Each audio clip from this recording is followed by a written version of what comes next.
following podcast contains spoilers and words like fuck and Mate, did we watch a thing this week? Yeah, we did.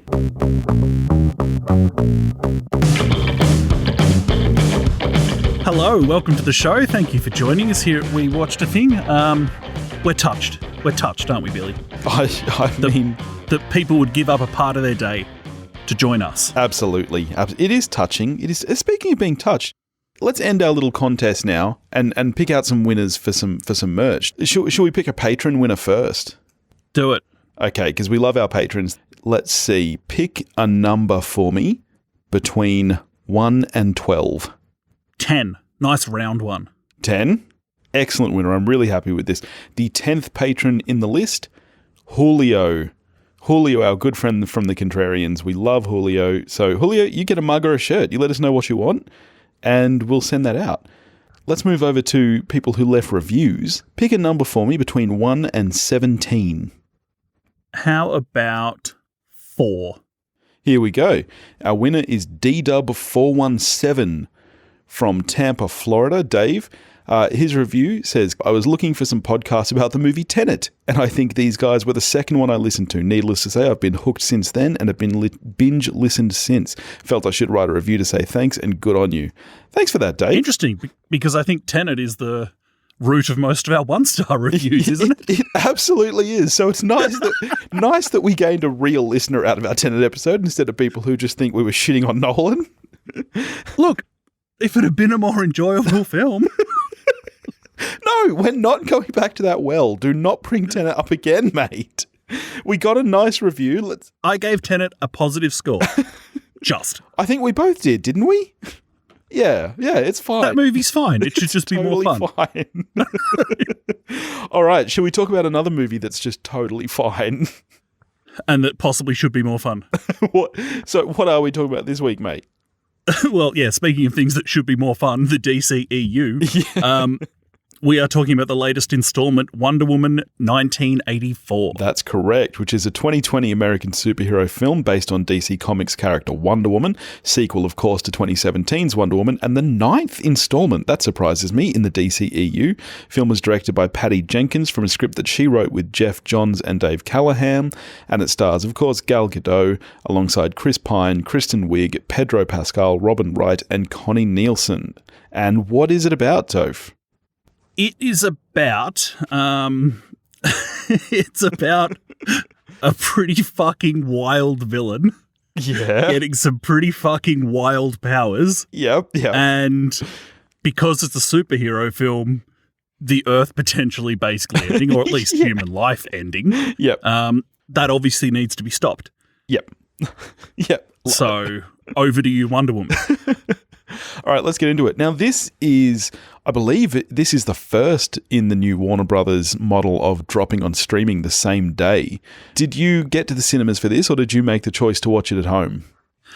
Look, given early response to... I didn't see this because I didn't see it in the cinemas, to answer your question. But early response to the film, along with, okay, is this worth figuring out? Babysitting, yada, yada, yada. You know what? I reckon we can just watch this at home. Yeah. I did see it at the cinemas. It was my wife's birthday 2 days ago.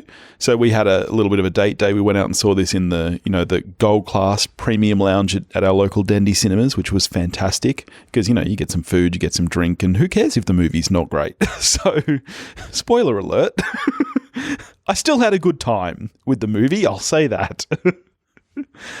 My favourite films to see in the premium lounge are things that are like 5 or 6 out of 10. Exactly. Because I don't care about the fact that I'm like, oh, my Sunday's almost here. Yeah, I know. Yes, exactly. That's totally right. And if people are walking around in the middle, bringing drinks and food and clanging plates, you really just don't care. Yeah.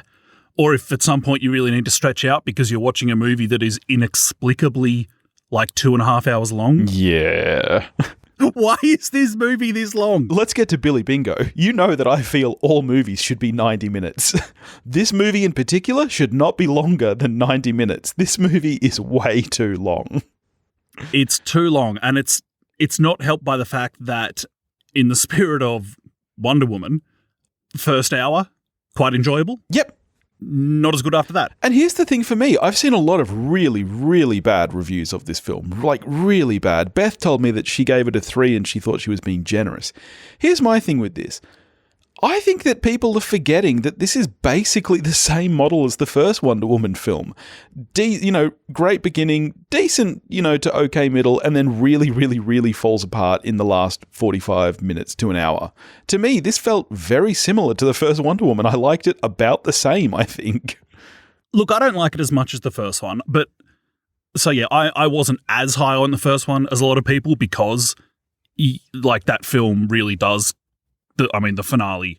I think everyone is is on the same page now, aren't they, with the first one, that the finale really does kind of go to shit. Yeah, I think everyone's finally accepted that. When it first came out, people were really ignoring that, but the highs of this film I don't think are as high as the first one. But then also, as you say, yeah, it kind of goes. It doesn't even necessarily. I don't know if I'd even say that this film goes to crap in the finale, as much as it just loses your interest. I think it goes to crap. I think there are some very bad things that happen in the final third of this film. Yeah, I mean, look, the fight, the climactic fight between Diana and Cheetah, I mean, look, it's not good. It's really very bad, actually. It's really very bad. But you know what? I did still have fun with this film. I will say this before we really get into the meat and bones of it. I still think this is top 3 DCEU. You're probably right, and that's yes. It's not saying much, is it, about the DCEU? It's not saying a lot. But yeah, look, getting back to your point of a little while ago that we've kind of strayed away from, I don't understand the heated. While I don't particularly like this film, I don't understand the heated dislike from it. It's me neither. Like I think I knew what I was walking into. Absolutely. I think it's on par with about half of the MCU and most of the DCEU. I don't think this is that much worse than a lot of other films. I've got to say, like, this with the title of this film, the setting of this film. Yeah. I'm actually, I think, mildly confused by the amount of 80s nostalgia stuff out there. Like, I don't quite get who it's for, because the target audience for this film is younger than people who are like, oh yeah, get me some of that. This is my 80s thing action. too. Yeah, like obviously, Stranger Things is big in the pop culture universe right now. I'm mild, not that I'm against it, not that I dislike it, but I'm just kind of mildly weirded out by it. Yeah, I completely agree with you because, yeah, as you say, Stranger Things does target, I would say that that's more targeted at fans of early Stephen King and things like that. This really is targeted at tween to teenage girls, isn't it? Like, wouldn't the prime audience for this be, 12 to 15-year-old girls? Well, yeah, I mean, most comic book movies are a mix of the target audience is young people and comic nerds. And yes, they're middle-aged nerds. Yeah. And that's the same for this film. You know what I think it is? I think it's just that, so obviously the first Wonder Woman was set in World War I. Not a lot of nostalgia going around for World War I. I mean, they do call themselves the greatest generation, but I don't think there's a lot of them out there going to see Wonder Woman. Even now with the pandemic, there aren't people who are like, yeah, but look, just quietly, the original was better. Spanish flu is where it was at. But here's the thing for me. I actually feel like this is way too big a gap. I feel like it's kind of silly to jump from, say the early 1900s to the 80s and for us to not see anything that happens to Diana Prince in between. I think that personally that's a bit silly. But I think what it is that, they had to jump forward in time.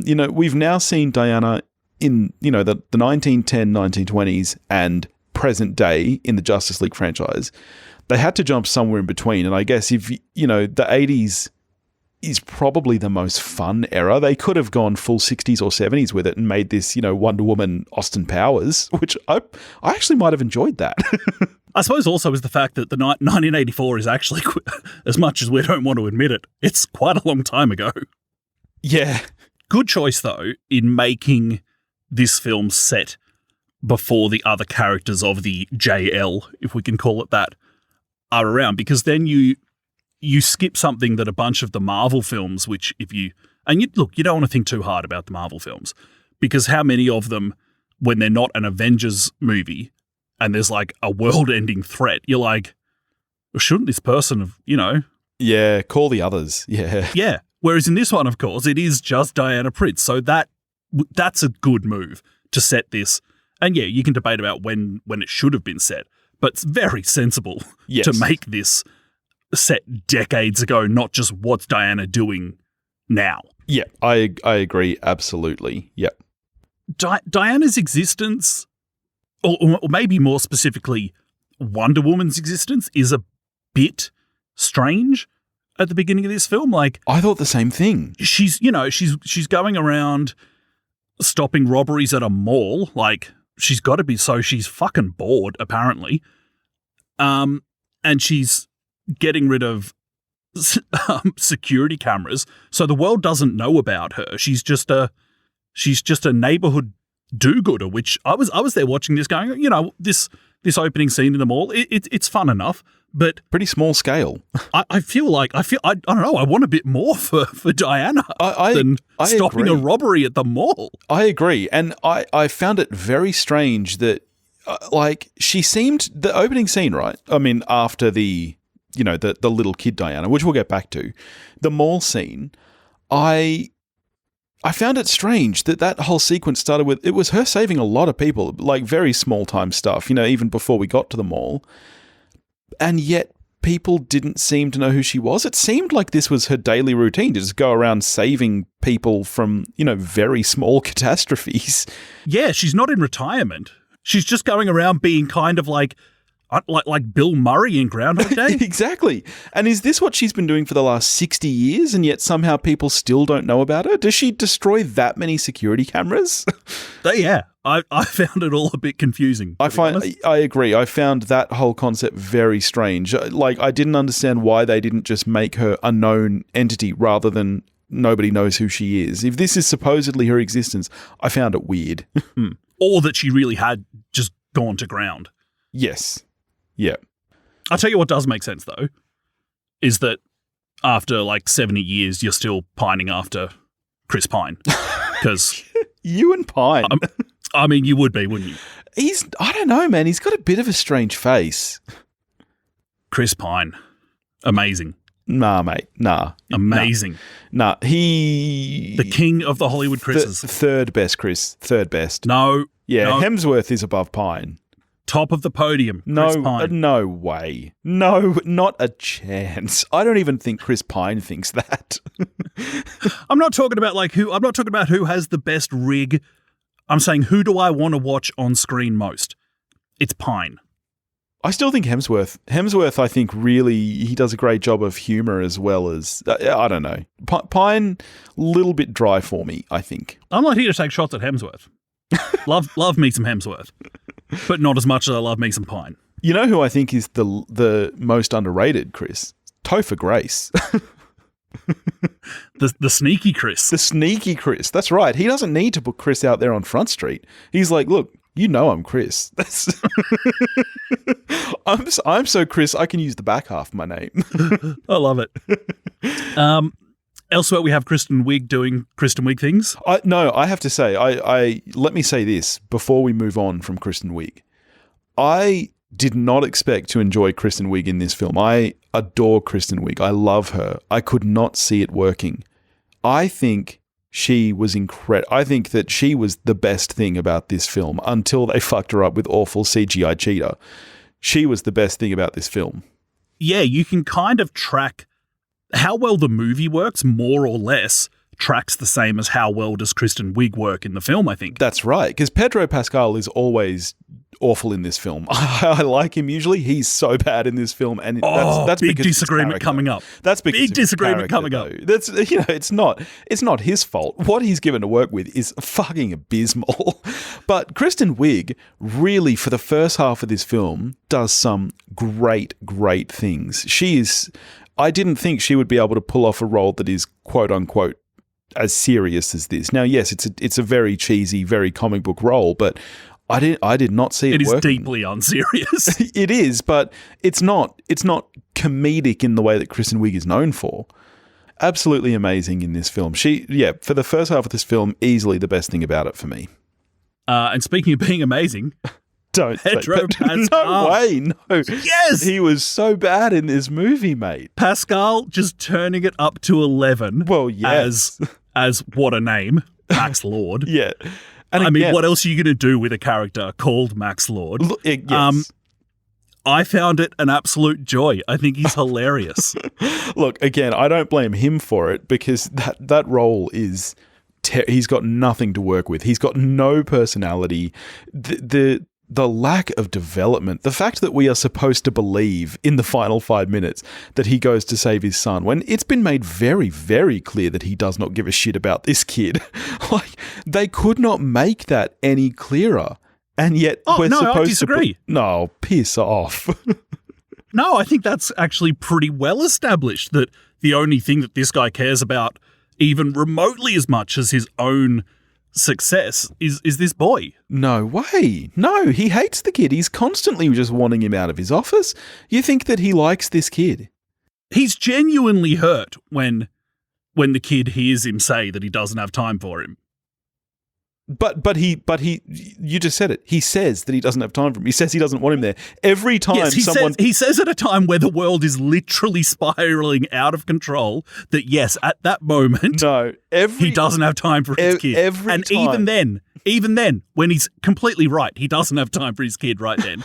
He's still heard about the fact that his kid heard him say it. Not heard enough to go talk to his fucking kid.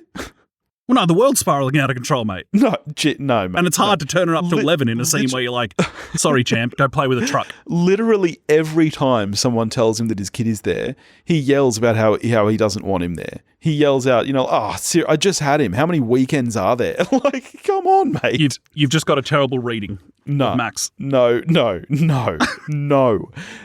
And it just makes the end so unbelievable that we're supposed to think he gives any craps about this kid who he clearly hates. You're just wrong. I don't know what to tell you. I tell you what I do find, one thing I find confusing about this film is that there's a party about, I don't know how far it is into the movie, 45 minutes or something, where it's a very swish party. No one bats an eye or cares at all that two very attractive people just start snogging in the middle of a party. Is this normal behavior for a gala event? I mean, in the 80s, it probably was. I mean, they had to hide the cocaine because this is a PG movie. But tits, yeah, that's right. I'm sure in the 80s, especially Max Lord. I'm sure it was perfectly acceptable to be, snogging whoever at a party in the 80s. Okay, so it's a good point. You just anything that doesn't make sense, you just put down to either 80s or cocaine. That's right. Or The film, speaking of one of the attractive people snogging in the middle of a party, the film in no way deals with the fact that they've just gone full body snatcher with bringing Chris Pine's character back, and what about this poor guy? I think he's credited. I think the character's name is Handsome Guy or something. Right. Here's something that I actually don't understand. I don't understand the need for that. I mean, the Wish Stone seems to be able to make anything happen at all. It literally turns Kristen Wiig into a cheetah beast. So it's not like it needs to stick within the realms of reality, and body snatching isn't within that anyway. So I don't understand why it didn't just bring Chris Pine back. He's played by himself for the entire film just about anyway. There's one or two scenes where you see that other guy as Chris Pine. I did not understand the purpose for that. Is this guy replacing the Chris Pine character? Are we going to see him in future films? I did not understand a need for it. The return of Handsome Guy. Could we see it? I just don't understand why they went that route with it, because it didn't add anything to the film, really. Look, once we get Pine back into the story, because why wouldn't you? There's a chunk of the film here which I think is just undeniably fun. I agree. There is something just undeniably fun about someone being amazed by stuff that is now very old. Yes, absolutely. Even cheesy stuff, like when he's trying on clothes, you can't help but have a little smile to yourself. Oh, that sequence I thought was pretty bad. But then, after that, and it needs two people that work together well on screen. That's right. Which yes, we already know from the first film that these two do. Yeah. But Chris Pine walking around being schooled by Diana, who in the previous film was the real fish out of water, look, it's fun. Yeah, absolutely. They have great chemistry together, and this film is super cheesy, and that's clear from the start. And I think that's fine. It's a comic book movie. It's set in the 80s. It was going to have a ton of cheese. Stuff like the invisible plane, you can't help but smile at that moment, I think. Oh, I thought that was deeply stupid. So we're just completely disagreeing on so many things. I was not here at all for invisible plane. Really? I didn't mind it at all. I think the whole premise, the way they got on it was stupid. When he's like, I don't have a passport, mate, you're in someone else's body. I'm pretty sure if you just go back to that apartment, there'll be a passport somewhere. I don't think that's an issue. But, you knew it was coming. Like, Wonder Woman had an invisible plane. As soon as they get on the plane, you're like, oh, this is going to be fun. They're going to, That I would go so far as to say, and it's not because of I'm not placing this much importance on the invisible plane, but it's kind of my cutoff point for where I'm having a reasonable amount of fun with this film. Because even the escape, it's still actually quite funny. Like when there's a moment where Chris Pine turns to Gal Gadot and just does this, well, shit, Diana. Yeah, when she says she forgot to explain radar. Their timing together on screen is good. Yeah. The lighthearted stuff in the script in that chunk of the film, I think works. Diana talking about losing the invisible mug, yeah, quite funny. Yeah. And then the rest of the film happens. For me, I had a lot of fun with this film right up until the White House. For me, the scene when they go to the White House is when everything turns around. Yeah. There's that incredibly bad scene between Pedro Pascal, who's terrible in the film, and the president, who is also terrible in this film. That entire sequence is terrible. The very, very lame setup to, what's this that happens to be in your office? Television setup. Wow, this happens to be right here, right now. Oh, my goodness. Wow. That was a stunning work of convenience. Oh, wasn't it just? Everything from that point on got extreme, and not just silly. Silly would have been okay. There's a suspension of disbelief. The convenient stuff is okay to a point. It just got bad for me. I did a little bit of Googling while the movie was on. I don't know exactly what plane they were in, but an FA-18 has a range of about 2,700 kilometers. Yep. How'd they get to Cairo? How far is Cairo? It's significantly more. You've got to cross the Atlantic, which famously is an ocean. Yeah, yeah. Long way. Good not to ask too many questions about the plane in general. Don't they then also return on the plane? Yes. So they do a return trip. I doubt they're fueling up in Cairo. How are they going to do that? Mate, plenty of oil in Cairo. And here's the thing for me. I actually don't mind the premise. The premise of the monkey paw wish is something that I've always quite enjoyed. You go back to classic Twilight Zone. The idea itself is something that I really quite like.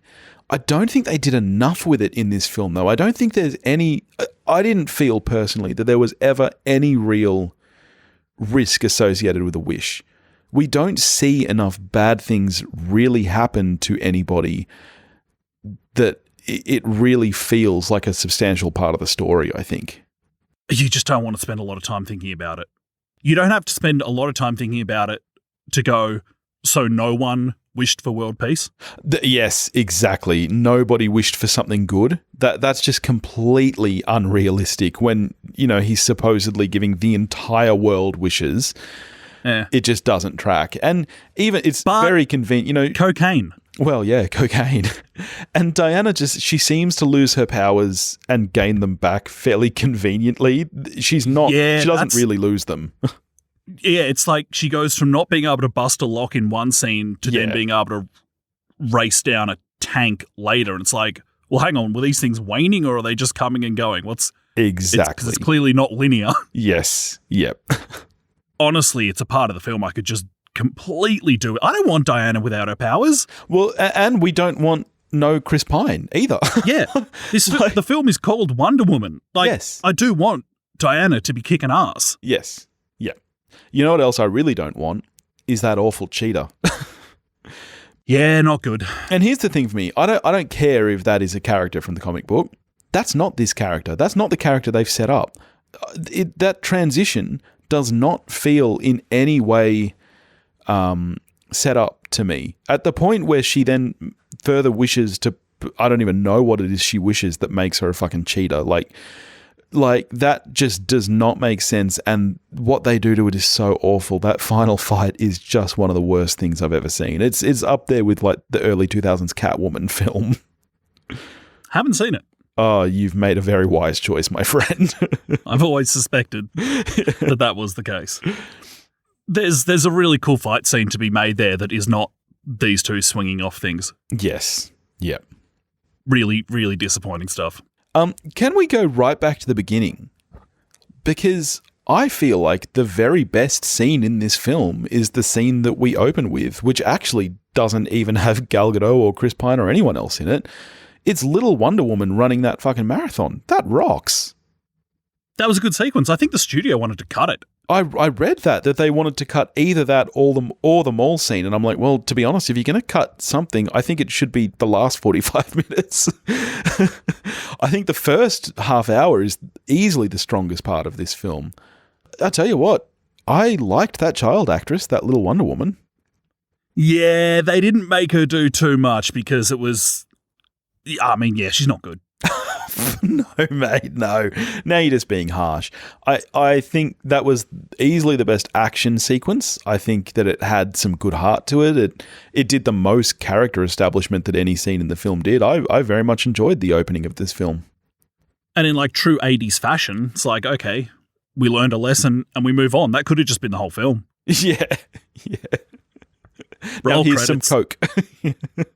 Yes.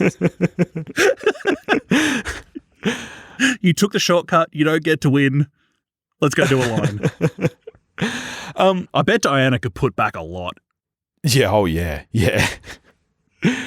On the production front, I've spoken a little bit about the CG in terms of Cheetah, which was, I mean, mainly it was the design of that, I think, that was awful. I think for the most part, the production of the CG isn't bad. It's a bit hard because nothing really feels like it has weight to it, but at the same time, I'm not sure that it's really supposed to, because Wonder Woman is supposed to be quite graceful. You know, you look at Gal Gadot, when she lands after flying, it's not like when you see other superheroes land and you think of the classic crash down on the pavement. You don't expect that, but it is this weird kind of, where is the weight here? But all in all, I think the CG is not terrible.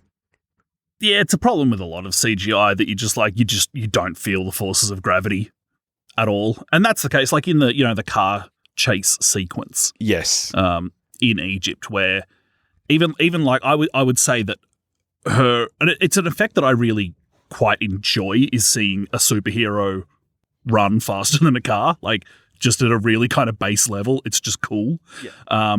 It doesn't look as cool in this as it does, say, when Black Panther and Captain America do it in Avengers 2.5. Yeah. I thought the effects there were actually a bit ropey of her running along the highway. Yep. But look, it wasn't like, I mean, there are some. I remember the first time we saw Diana in Justice League when she's up atop of a bridge, and it was just like, oh. Yeah, the effects in this film already suck.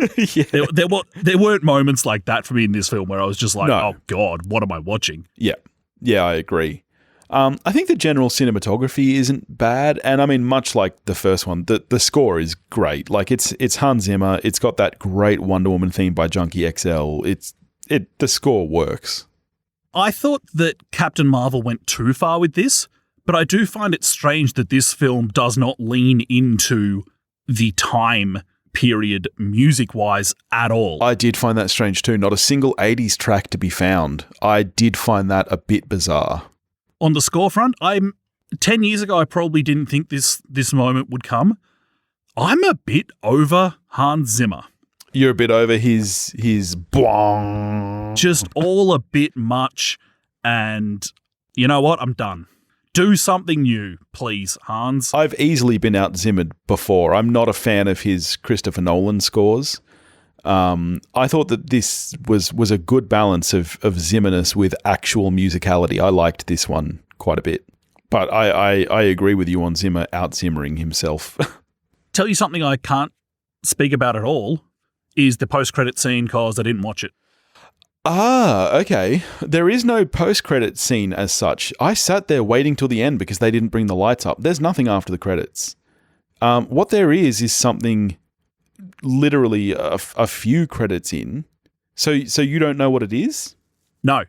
Wonder Woman, we assume, is walking down the street. I forget exactly what happens, but something happens. Something is going to fall on someone or something, and she reaches out and stops it. And someone's like, oh, thank you so much. She turns around, gives a little nod. It's not Gal Gadot at all. It's Linda Carter. Ah. They say, thank you very much. You know, what's your name? She says, I forget the name, but it's that name that Gal Gadot said about the armor. That's it. I've just kind of had a gutful of stingers and post-credit scenes. I'm just like, fuck, no, you know what? Fuck off. If you've got a story to tell, do it. Yeah. I'm fucking done with this shit. These days, all it is trying to set up sequels, and there's no storytelling there. It's more like a tease, but you almost have to watch it for the next thing to make sense, which I'm getting really annoyed about. And the MCU are going so much further than this now with all the TV series where, you know, they've come out and they've said that all these new TV series on Disney Plus, they're all, you know, canon, part of the MCU. They will drive the story forward. If you don't watch them, you won't get the next movies. I'm not going to watch it. I might watch WandaVision, maybe. I'll at least watch the pilot just because that looks kind of interesting.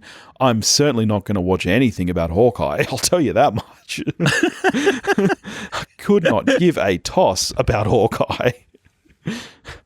All right, so how are you going to score this then? I'm really curious to see if this is just a 5 for you or if it's going to be lower or higher.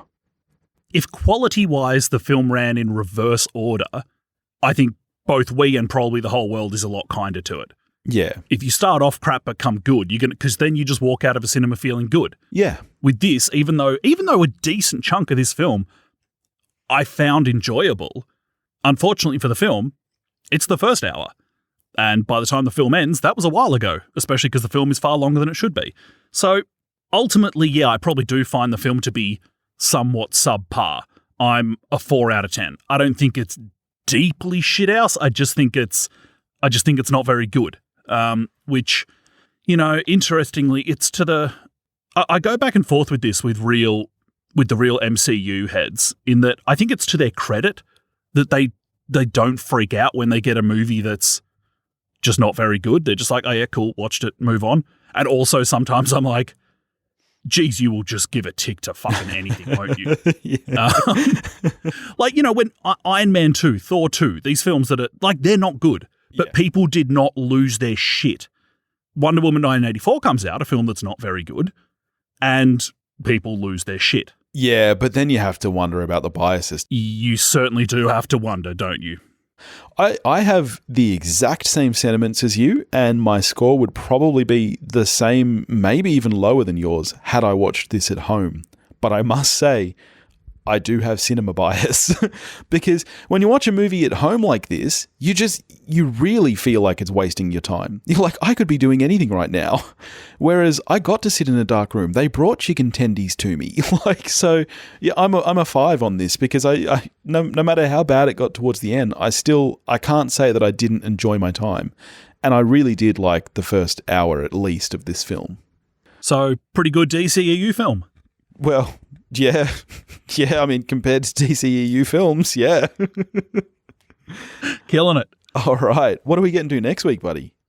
We're shifting gears and going a bit highbrow next week for Chloe Zhao's new film, Nomadland. That's right. It did feature in your top of the year list last episode. Yep. Solid 5 out of 10.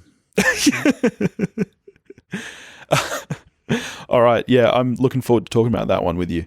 All right. In the meantime, if you want to get in touch with us, you can do that at wewatchedathing.com or wewatchedathing@gmail.com. You can find us on Facebook, Instagram, and Twitter, all under the handle at wewatchedathing.